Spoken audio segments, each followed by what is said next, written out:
985. Data. Ningún hombre podrá conocer jamás su propia muerte. Jean-Paul Sartre. Se le llama de muchas formas: colgar los tenis, defunción, estirar la pata, enfriarse, patearse, fallecer, partir en nave de 4 velas, expirar, ir a Morelia, ir a la ciudad de las Calacas, deceso, ser llevado por la huesuda, perecer, desvivir, entregar el equipo, chupar faros, sucumbir, acompañar a la flaca, espichar y un largo etcétera. Pero a fin de cuentas, muy pocas cosas imponen tanto respeto como la muerte.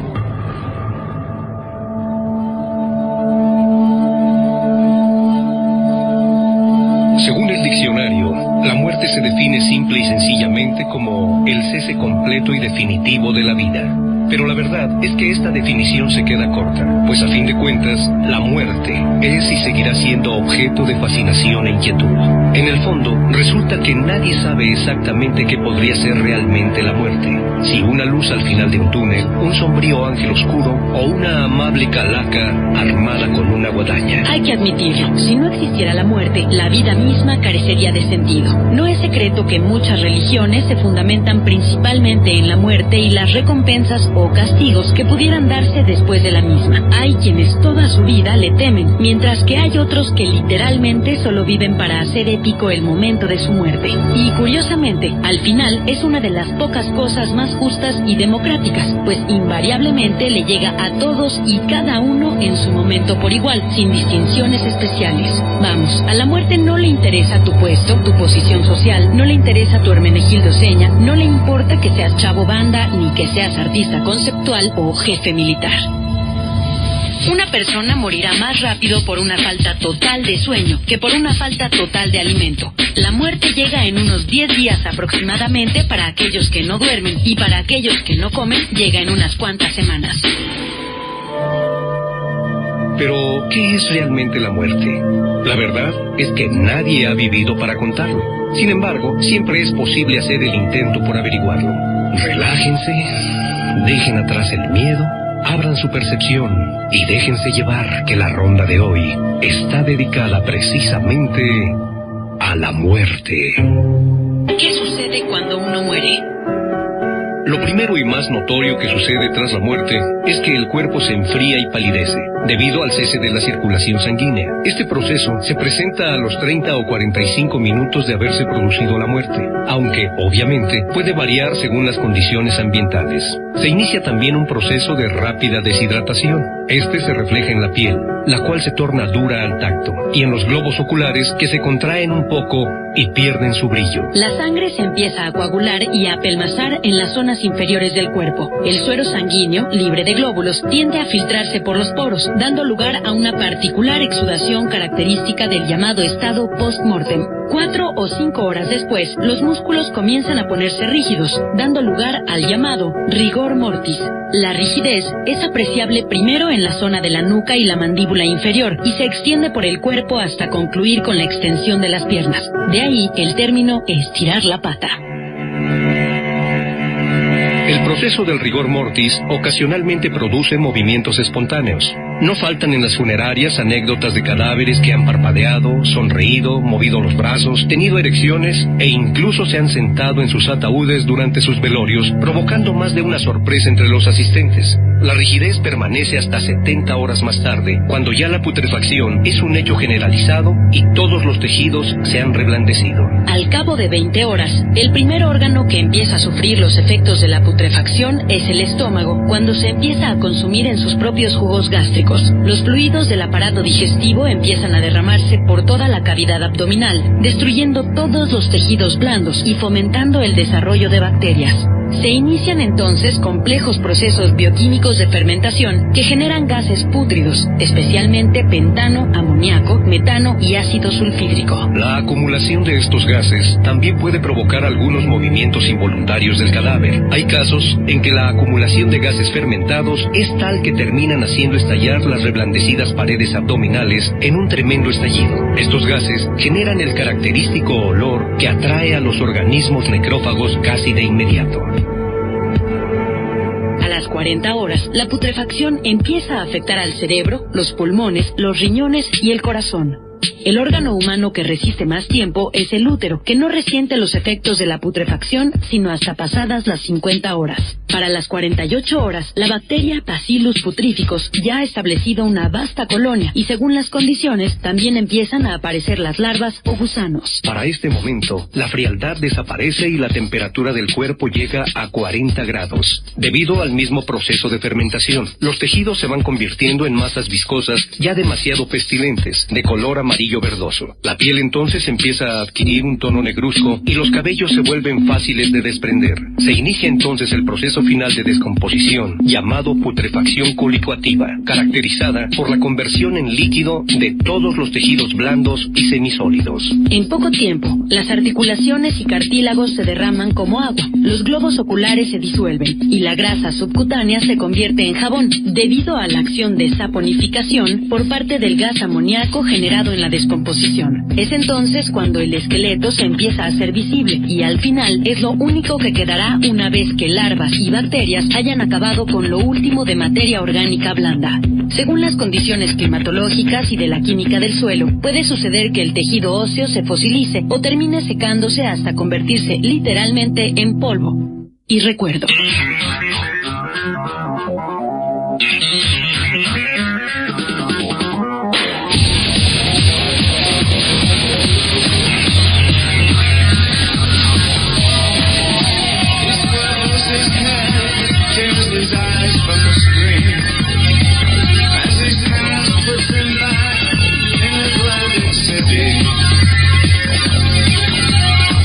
There's not even a demon in heaven on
tenía tanto miedo a ser enterrado vivo que pidió que al morir su cuerpo permaneciera a la intemperie 3 días, solo para asegurarse de que en verdad había fallecido. Experiencias cercanas a la muerte. Actualmente, gracias a la tecnología médica, ha sido posible revivir a personas que han quedado en coma o clínicamente muertas por instantes. En consecuencia, esta gente que literalmente ha muerto y vivido para contarlo, ha pasado por extrañas experiencias paranormales que para fines prácticos los parapsicólogos llaman experiencias cercanas a la muerte o SMS. Lógicamente existen diferencias y divergencias en los relatos de SMS, pero la secuencia de hechos es más o menos siempre la misma. En la primera fase del fenómeno, muchas personas conservan percepciones sensoriales y dicen que ven y oyen lo que sucede a su alrededor. Aunque no pueden reaccionar, inmediatamente llega entonces una sensación de flotar, acompañada de una repentina sensación de paz y calma. En la segunda fase, la conciencia repentinamente se apaga por un instante. Al recuperar la percepción, de inmediato se visualiza un enorme túnel, aunque hay quienes más bien hablan de un profundo vórtice o torbellino. Al recorrer el túnel, algunos individuos mencionan la presencia de amigos o parientes ya fallecidos que dan la bienvenida. Al final del túnel, aguarda una luz muy brillante que muchos no dudan en identificar como Jesucristo, Buda, Krishna o el propio Dios, según sus ideas y creencias. Más allá de la luz, se desconoce qué puede haber, pues en ese momento es justo cuando los testigos vuelven a la vida. Para algunos, las SMS son la prueba irrefutable de que hay vida después de la muerte. Aunque desde el punto de vista escéptico, se trataría solo de visiones subconscientes derivadas del posible shock traumático. Sin embargo, eso no explica cómo es que existe la misma visión generalizada para todos, sin importar edad, nivel social, creencia religiosa o grupo sociocultural. Y dado que es un fenómeno difícil de comprobar, seguramente la incógnita permanecerá por mucho tiempo todavía. Irónicamente, en 1976, cuando los médicos de Los Ángeles, California, estuvieron en huelga, el índice de mortalidad en esa ciudad bajó un 18%. La muerte en el tarot. En la baraja del tarot, la muerte aparece en la carta número 13. Usualmente se le representa como un esqueleto de pie usando una guadaña para cegar un campo donde, en vez de trigo, hay cabezas y huesos. Aunque en algunas versiones se le representa también como un esqueleto encapuchado montado en un caballo blanco. Sin duda es la carta más impactante de todas, pero no necesariamente es tan fatalista como su imagen y número pudieran indicar. Simbólicamente representa a la muerte en su faceta de ejecutora. La guadaña representa el poder tajante de una autoridad suprema que corta lo perjudicial y negativo de cada vida sin concesiones especiales. Los trozos de cuerpos que hay en el suelo simbolizan el pasado, la enseñanza, el conocimiento y la sabiduría de las experiencias vividas que hay que asimilar para construir luego un futuro mejor.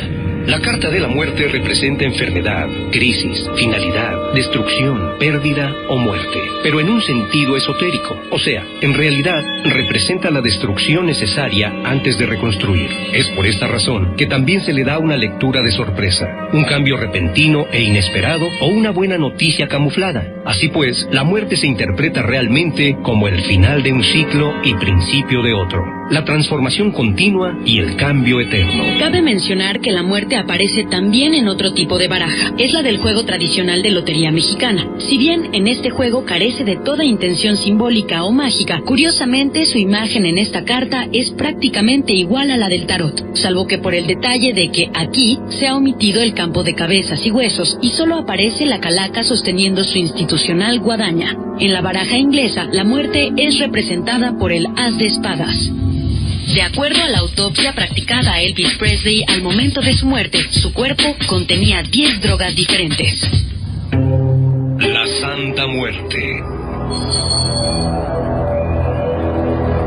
Entre la gran cantidad de santos a los que muchos les rezan y prenden veladoras, existe uno que en años recientes ha ganado gran popularidad. Se trata de la Santa Muerte, a la cual, de entrada, se le atribuye rapidez para conceder milagros, aunque no deja de ser una presencia un tanto perturbadora para muchos. Se desconoce cuándo surgió el culto a la Santa Muerte en México.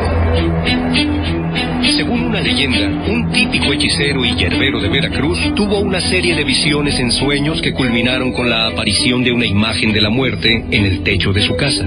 El brujo pronto buscó al párroco local para que le bendijera la imagen, pero este se negó, alegando que la imagen seguro era cosa de magia negra y no un milagro. En todo caso, el hierbero siguió teniendo visiones y revelaciones, y en una de esas, la imagen de la muerte finalmente le habló y le pidió que preservara su imagen y que le prendiera velas rojas para ella poder quitar el dolor y miedo a la hora de morir.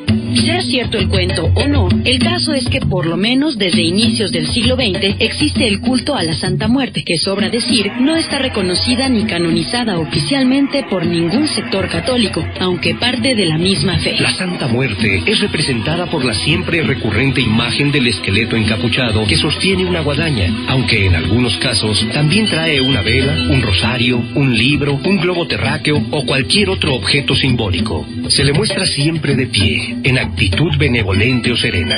Por lo regular, sus efigies son de madera, pasta, cera o de metal si se trata de dijes para llevar al cuello. Estos últimos, los de uso más generalizado. A la Santa Muerte se le puede encontrar representada de color negro, blanco o rojo escarlata. Cuando está de negro, es una evocación que defiende de enemigos y ataca. Blanca representa protección, luz y sabiduría. Y roja, cuando tiene que ver en las situaciones relacionadas con el amor y las pasiones humanas. Lo que ha vuelto popular al culto a la Santa Muerte por encima del culto a otros santos como el Niño de Atocha o San Isidro Labrador es que se supone que la Santa Muerte es muy rápida y efectiva para conceder milagros. Las virtudes milagrosas de la Santa Muerte son, entre otras, recuperar el amor perdido, asegurar matrimonios, ayuda en lo económico, sanar enfermedades terminales, repeler brujerías, eliminar enemigos y, en general, proteger contra cualquier posible daño. Por lo general, el culto a los santos implica cumplir ciertos requisitos y reglas a cambio de los milagros pedidos. Así, por ejemplo, al Santo Cristo de Chalma hay que ofrecerle bailes, a San Antonio de Padua lo ponen de cabeza el 13 de junio, etc. En el caso de la Santa Muerte, esta exige que se le tenga en un pequeño altar con mínimo una veladora siempre encendida. Si se le pide algo, se le tiene que prometer a cambio algo que se pueda cumplir, lo que sea. Pero es importante cumplirlo, si no, la próxima vez que se le pida algo, tardará en cumplirlo o de plano no lo hará. Aunque oficialmente no cuenta con fecha en el santoral, a la Santa Muerte se le conmemora el Viernes Santo y obviamente el Día de Muertos. Como todo santo reconocido o no, cuenta con sus muy propias oraciones que enfatizan ante todo su aspecto protector contra cualquier amenaza.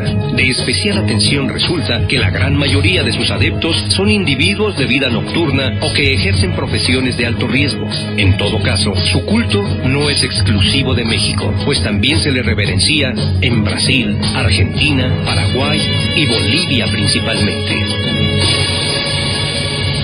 Algunas tortugas carroñeras son utilizadas por la policía para localizar cadáveres. Ritos funerarios. Se desconoce de dónde surgió exactamente la costumbre de mostrar reverencia a los muertos, pero las tumbas más antiguas datan de hace poco más de 60.000 años. Ya en esa época, los neandertales enterraban a sus muertos en el suelo de las cavernas que habitaban. Los cadáveres eran colocados de lado en posición fetal, junto con sus herramientas y flores silvestres, para luego ser cubiertos con tierra y piedras pesadas. Debido a la gran diversidad de culturas existentes, hay también una gran variedad de métodos para disponer de los muertos. A grandes rasgos, es posible agrupar los ritos funerarios en 5 tipos específicos: enterramiento, cremación, inmersión, embalsamación y disposición mediante animales carroñeros. El enterramiento, como su nombre indica, es cuando se coloca al cadáver bajo tierra, sea al aire libre o una construcción especial, como un mausoleo o un panteón. Preferentemente, se usa un ataúd. La cremación es el segundo método más común en todo el mundo y consta de quemar al cadáver en una pira u horno especial, hasta que no queden más que cenizas, las cuales se conservan en urnas especiales o se esparcen al viento o al mar. Se conserva en alguna urna o se deja en algún lugar al alcance de los niños por accidente. La inmersión, por su parte, se trata simplemente de arrojar el cuerpo al mar u otras aguas profundas, siendo por lo general el funeral por excelencia entre marinos y culturas costeras. La embalsamación implica someter al cadáver por procesos especiales para frenar su putrefacción y momificarlos. El cuerpo usualmente es colocado en una tumba especial o en un lugar donde pueda ser exhibido, según las costumbres locales. Finalmente, la disposición por carroñeros, por lo general propia de regiones montañosas donde el terreno dificulta los entierros, se trata de destazar el cadáver para arrojar entonces sus restos a los buitres y chacales, los cuales, sobra decir, son considerados sagrados y no simples devoradores de despojos. Cuando morían, las mujeres egipcias pertenecientes a la nobleza no eran embalsamadas de inmediato. Se dejaba pasar un tiempo para que la descomposición iniciara sus efectos. Así, los embalsamadores no se toparían con un cuerpo femenino demasiado atractivo como para que se les ocurrieran algunas travesuras. Detalles curiosos sobre costumbres funerarias. La costumbre de vestirse de negro en señal de luto data desde tiempos de la civilización romana. Originalmente, la finalidad de esto era ocultarse de los fantasmas y espíritus malignos que se supone acudían atraídos por el cadáver fresco. Cabe señalar que en algunas religiones de Asia, el luto se muestra no con prendas negras, sino blancas o amarillas. En la Edad Media, durante mucho tiempo, existió la costumbre de sacrificar a una persona viva cada vez que se inauguraba un nuevo cementerio. La idea era crear así un fantasma guardián del cementerio, ya que es bien sabido, los fantasmas solo aparecen donde mueren y muy raras ocasiones alguien muere en un cementerio. En teoría, la importancia de tener un vigilante fantasma era principalmente para alejar a los profanadores de tumbas y posibles espíritus malignos en busca de un cuerpo del cual posesionarse.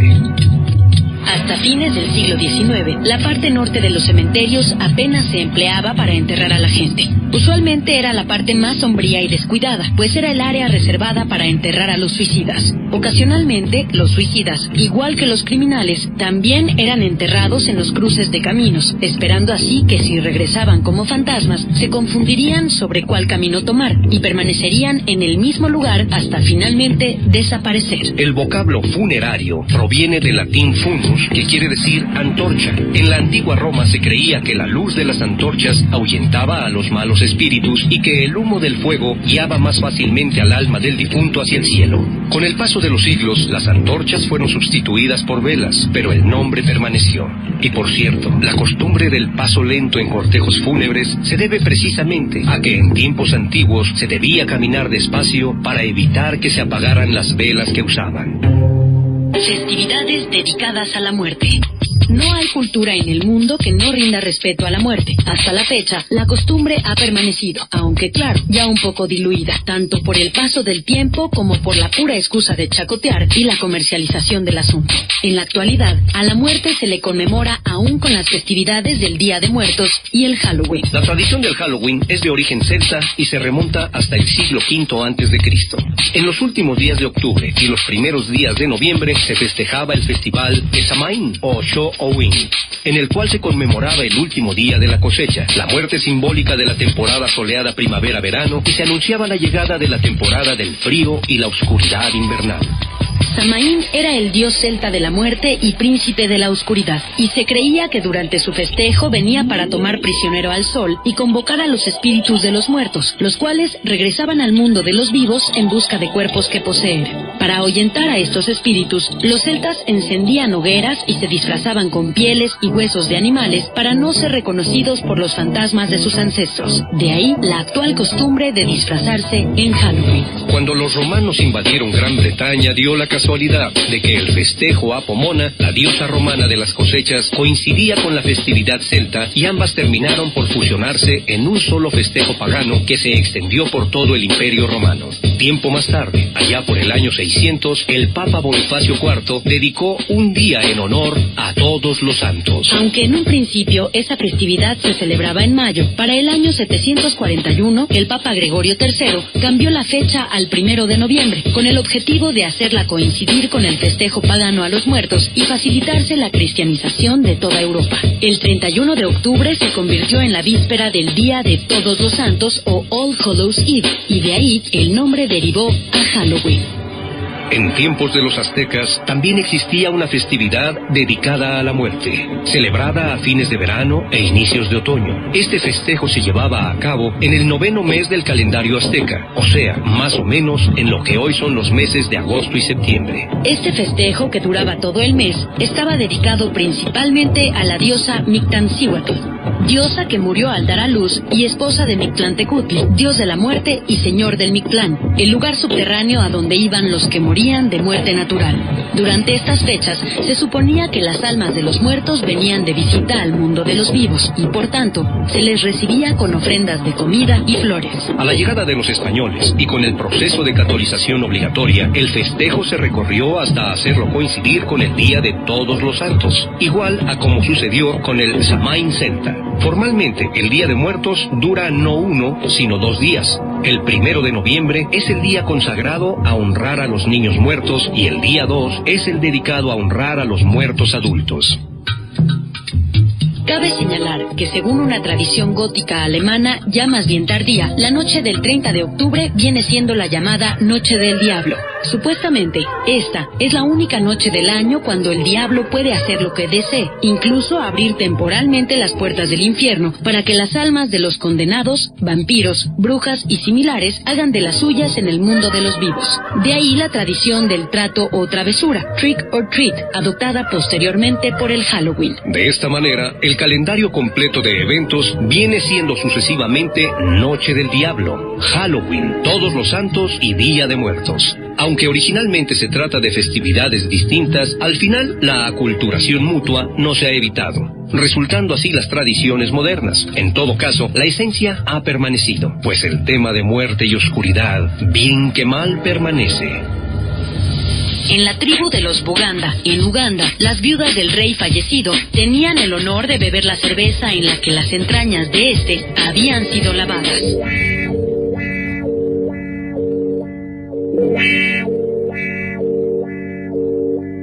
Sobre la muerte podríamos seguir diciendo mucho. Y sin embargo, al final nunca acabaríamos de entender todos sus misterios y secretos. Tal vez después de todo, a la muerte no hay que entenderla, sino aceptarla como lo que es, el complemento sin el cual la vida carecería de cualquier sentido. Dame la muerte chiquita, dame la muerte pequeña, y así tal vez en tus brazos alcanzaré gracia plena. Su esencia de alta marea, sus besos de tamarindo, dicen que usted trae la sombra y por dentro está todo herido.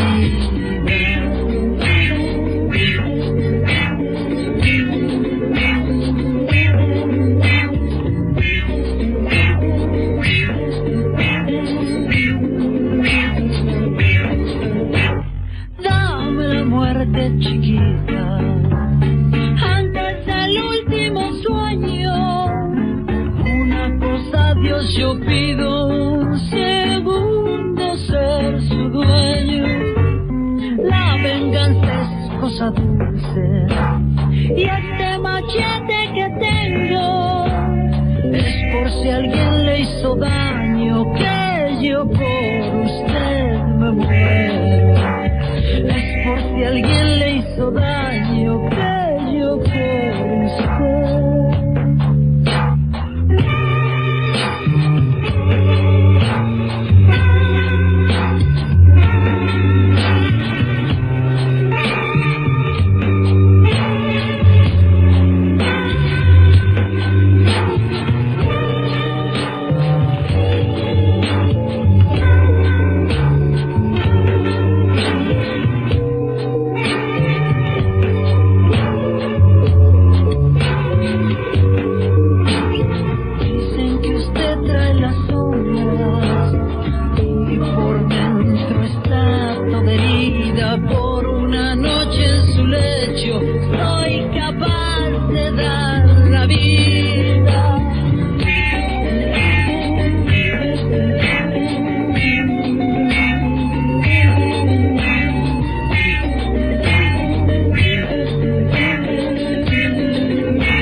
una meticulosa producción perpetrada por el Warpig e Israel Pérez, supervisada por Rodrigo Enciso.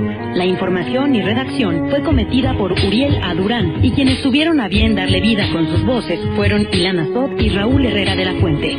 Comentarios y sugerencias, diríjanlos con toda confianza a la siguiente dirección electrónica: warpig@985.com.mx. Disculpen por no contar con servicio de copiado, pero mejor pesquen la repetición de este programa los jueves a las 11:30 de la mañana. Data es una producción de Radioactivo 0 985. Data.